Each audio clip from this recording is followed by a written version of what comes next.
Il lui donnait à manger. Il avait senti que celui-là, c'était un serviteur de Dieu. Il avait compris que ceux-là, quand ils passent, c'est qu'ils doivent déposer quelque chose dans ma maison. Ils doivent libérer une parole pour ma vie.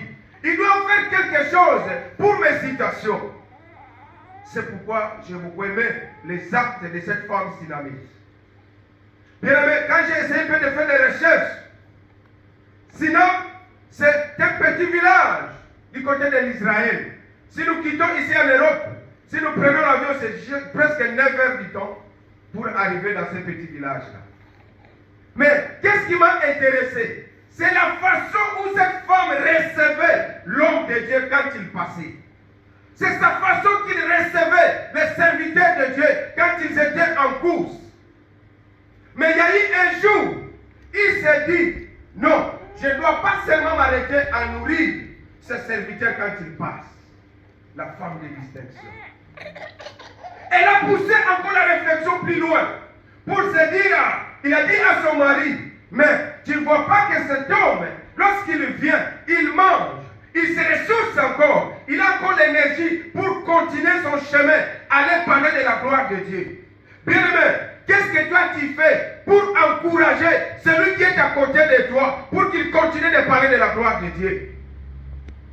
Qu'est-ce que tu as toujours réalisé pour encourager sur ton ministère, pour encourager ceux qui sont à côté de toi, pour encourager ceux qui viennent te soutenir spirituellement? Cette femme, il ne savait pas qu'elle avait un problème à la maison. Son problème c'était quoi? Elle n'avait pas d'enfant. Alléluia. Amen. Aujourd'hui, toi tu as ton problème, tu as ta situation, tu as tes difficultés, tu as ton souci. Mais ce jour-là, la femme de distinction, il s'est dit, non, mon mari, nous devons construire une chambre.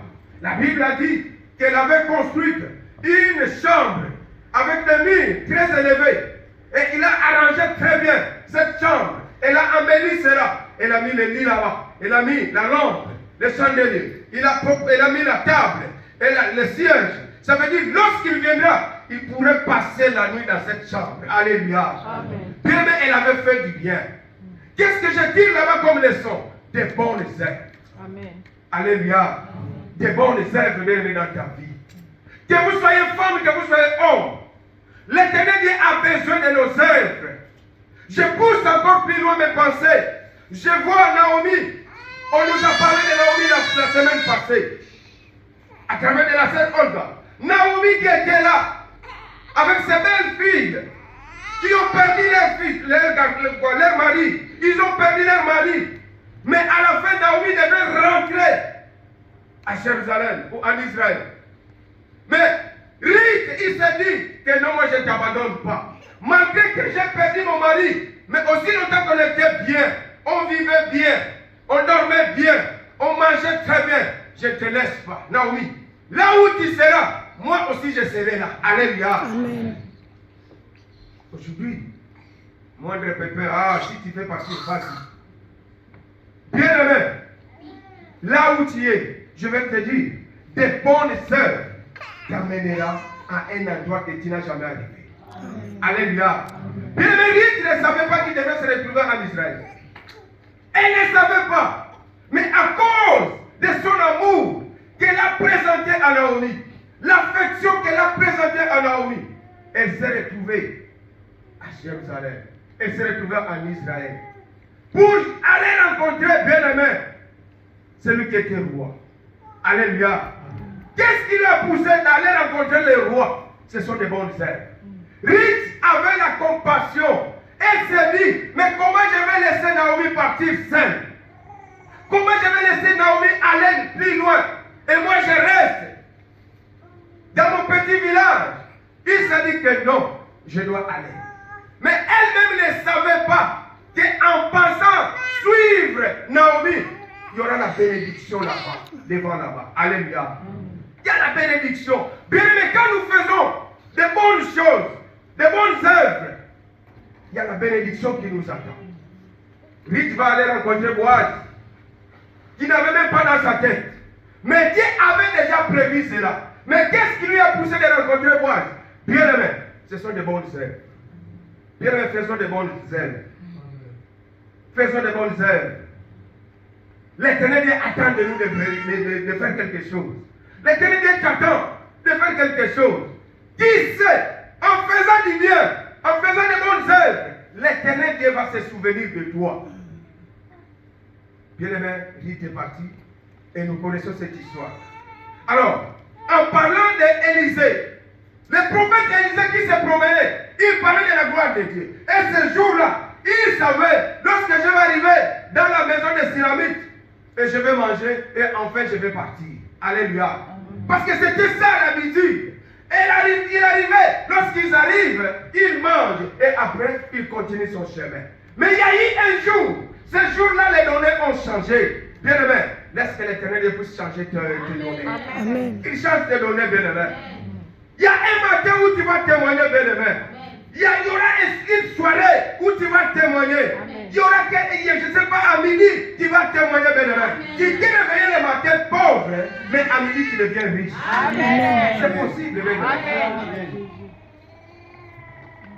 Tu t'es réveillé le matin malade, mais à midi, tu es guéri. Parce que nous avons un Dieu puissant. Lorsque nous croyons en lui, nous faisons du bien. De bonnes œuvres nous amènent à avoir notre destinée, bien-aimé. Chacun de nous a une destinée qui lui attend. Mais qu'est-ce que tu fais pour atteindre ta destinée? L'Éternel Dieu a besoin de te voir en activité. L'Éternel Dieu a besoin de te voir un cœur qui réfléchit. Bien-aimé, l'hospitalité doit être une opération à la vie de tous les chrétiens. Amen. Amen. Mais qu'est-ce qui a fait que cette femme syramite puisse avoir l'enfant? Bien aimé, c'était l'hospitalité. Amen. Amen. L'hospitalité. Dis d'abord à ton voisin, est-ce que tu as l'hospitalité? Est-ce que tu as l'hospitalité? Boyambi. Amen. Hein? Boyambi. Je ne connais pas. Qu'est-ce qu'il a toujours fait? Je ne sais pas si peut-être c'est une sorcière que je vais recevoir. Je ne sais pas si c'est un sorcier que je vais recevoir. Ce sont des choses que le diable a semées dans le monde pour nous écarter de l'amour de Christ. Il n'y a plus d'amour. Les choses qui se faisaient dans le monde, ce sont ces choses qui se passent maintenant à l'église. L'église d'aujourd'hui a besoin de soutien, bien-aimé. L'église d'aujourd'hui a besoin de votre soutien. L'œuvre de Dieu, c'est pour nous tous. Ce n'est pas seulement pour un petit groupe. Ce jour-là, cette femme syramite, elle s'est dit, on doit construire. Et l'homme de Dieu, il est arrivé avec son serviteur Géasi. Bien aimé, ils ont bel et bien passé la nuit dans la maison où cette femme syramite avait construite avec son mari. Lorsqu'ils ont passé la nuit, vous imaginez, d'habitude ils passaient. Mais ils ne savaient pas que dans ce couple, ils ont un problème. Qui était comme problème? Ils n'avaient pas d'enfant. Mais ils vont découvrir cela. C'est lorsqu'ils ont passé la nuit. Amen. Amen. Quand tu approcheras devant l'homme de Dieu, et c'est là où l'homme de Dieu va découvrir ton problème. Même ce que toi tu n'as pas dit. Bien, mais j'ai compris. J'ai essayé de chercher dans la Bible. Je n'ai pas vu là où cette femme syramite avait déclaré à Élisée que nous avons des problèmes à la maison, on manque des enfants. Elle a été une femme différente, bien aimé. Une femme de distinction. C'est quelqu'un qui réfléchit encore plus loin. Il pousse sa réflexion encore plus loin pour comprendre qu'est-ce que je peux faire pour avoir la solution de ma situation. Tu as des problèmes, tu as une situation parfois qui ronge ton cœur, mais tu ne sais pas comment s'en sortir. Cet après-midi, je vais te dire, l'Éternel Dieu attend de toi que tu avances encore. Amen. Amen. Que tu avances. Que tu pousses encore la réflexion plus loin. Que tu montes encore. Mais si tu as l'habitude de prier, monte encore dans la prière. La prière nous ouvre de grandes portes, la prière nous apporte des solutions. Mais cette femme syramite, lui son problème était quoi? C'est l'hospitalité. De recevoir. La Bible a bien dit, c'est-à-dire, l'homme de Dieu, Élisée et Géasi, ils avaient reçu un bon accueil dans la maison de cette femme syramite. Et c'est là Élisée et Géasi vont découvrir que dans cette maison, Ils n'ont pas d'enfants. Alléluia. Ils n'ont pas d'enfants. Je sais que toi, tu as des enfants. Je sais que tu as du boulot. Je sais que tu as la bonne santé. Mais il y a quelque chose qui te manque. Il y a quelque chose qui te manque. Si je demandais à chacun de nous pourra nous donner toute une liste. Quand nous recevons les requêtes au niveau de l'intercession, nous prions, nous recevons les requêtes qui viennent de gauche à droite. Vous allez voir que celui-là, en regardant, tu peux te dire qu'il est déjà bon. Il a déjà gagné tout. Mais il a un problème qui a besoin de la solution. Puis, mais quel est ton problème? Parfois, qui te dérange? Et Géasi et Élisée, ils ont pu découvrir que dans cette maison, le plus grand problème, c'est le manque d'enfants. Alléluia. Et Élisée a envoyé Géasi, appelle la femme Sinamite. Il a proclamé, il a dit que aussi longtemps que nous avons réussi un accueil généreux, bien-aimé, ils ont pu dégager une parole qui va apporter la solution dans la maison de cette femme Sinamite. Amen. L'homme de Dieu, il est là. Il est bien placé. Pour qu'il déclare une parole dans ta vie, il faut parfois s'approcher. Ne soyez pas à distance. Je vais dire à un membre de ce ministère, je vais dire à une femme de distinction, je vais dire à un papa, je vais dire à un enfant, cet après-midi, lorsque tu approcheras devant les hommes de Dieu, l'homme de Dieu va découvrir ce qui te dérange dans ton cœur. Même si toi tu ne l'as pas dit. Alléluia. Apprends à faire de bonnes choses. Apprends à faire de bonnes choses dans ta vie. Lorsque tu chercheras ton Dieu, tu vas t'échenouiller. Bien-aimé, tu vas prier. Tu auras la réponse.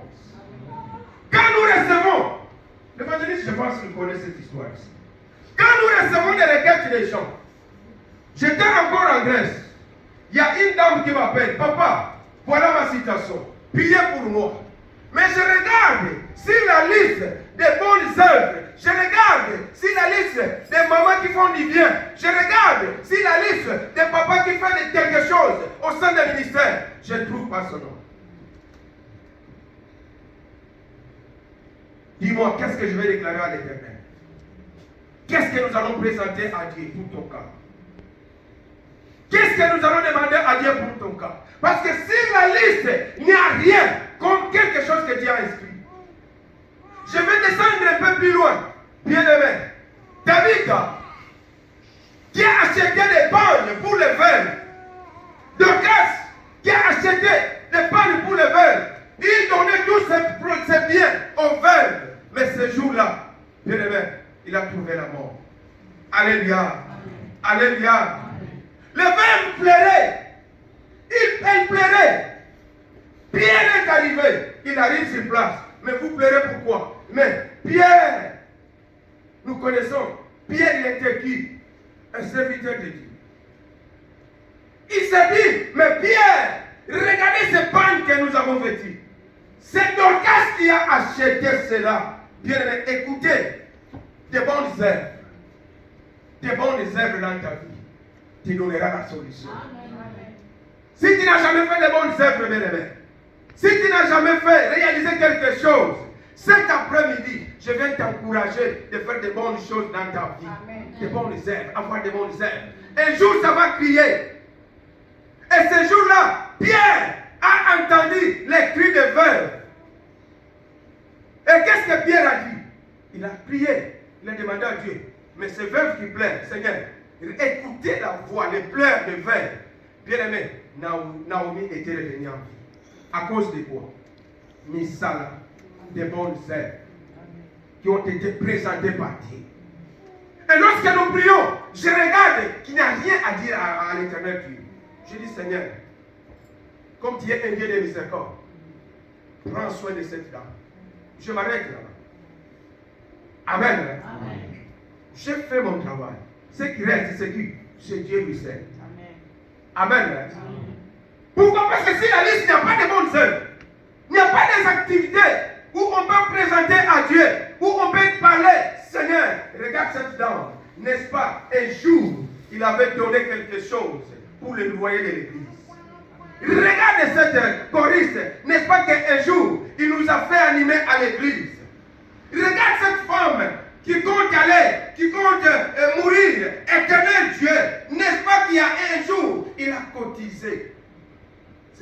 bon de servir l'Éternel, il y a attendez. Seigneur, regarde ce papa, parfois être fatigué, mais après avoir arrivé à la maison, il prend sa Jeep, il prend sa voiture pour aller évangéliser. Je bénis toutes les personnes qui font le transport des fidèles. Avec vos propres carburants, moi je pense que le Seigneur va vous bénir. Amen. Amen. Hein? Quand vous allez prendre les fidèles, vous venez, c'est de l'argent. C'est la consommation du carburant. Mais nous aussi, nous devons faire un effort. Parce que j'ai appris, il y a des gens que quand on ne les prend pas, ils ne viennent pas à l'église. Non. Cet après-midi, j'ai appelé l'évangéliste. J'étais déjà en temps, parce que le culte commence à 14h. Quand j'ai vu, il faisait déjà 14h05. Il n'arrive pas. J'ai commencé à marcher. Alléluia. Amen. Parce que c'est pour mon intérêt. Amen. Amen. C'est pour mon intérêt. Si je dis que non, l'évangéliste va venir me chercher, je dois patienter jusqu'au moment qu'il sera libre. Je vais arriver à l'église en retard. Qu'est-ce que j'ai fait? J'ai commencé à marcher. Parce que j'ai d'abord mes dépits. Amen. Amen. Amen. Ma bénédiction, il s'agit de moi. Il ne s'agit pas de l'évangéliste. Il ne s'agit pas de qui que ce soit. Mais il s'agit de ma part. Je dois faire un effort pour que je n'arrive pas en retard à l'église. Bien aimé, j'ai commencé à marcher. Si l'évangéliste m'appelle, je vais lui dire que je suis déjà au chemin de l'église. Amen. Parce que je connais celui que je viens chercher à l'église. Si tu connais celui que tu viens chercher à l'église, tu n'auras pas le temps d'attendre l'évangéliste qui vient te prendre. Tu n'auras pas le temps de le frère Roger qui vient te chercher. Tu vas te prendre toutes les responsabilités. Mais le Saint-Esprit me demande de le dire. Si nous quittons la maison pour aller au travail et nous n'arrivons pas en retard, combien de fois on peut faire des efforts de venir à l'église en temps? Je bénis tous ces gens qui font des genres de services. Amen. Ce sont des bons essais. Un jour, ça va crier devant ton problème. Un jour, ça va faire quelque chose devant ta situation. Bien-aimé, l'enfant que cette femme synamite avait eu, la Bible déclare, à la même époque qu'Élisée avait déclaré, la femme synamite était devenue enceinte. Et ils ont un fils. Et ce fils avait grandi. Mais la manière ne vient toujours simple. Qu'est-ce que la Bible dit? Au moment que ce garçon, ce petit-fils, avait grandi, il y a eu un jour, le garçon s'est rendu devant son père, au service. C'est là où il va sentir le mot de tête. Il s'est dit, papa, je suis malade. Combien vous pouvez faire des efforts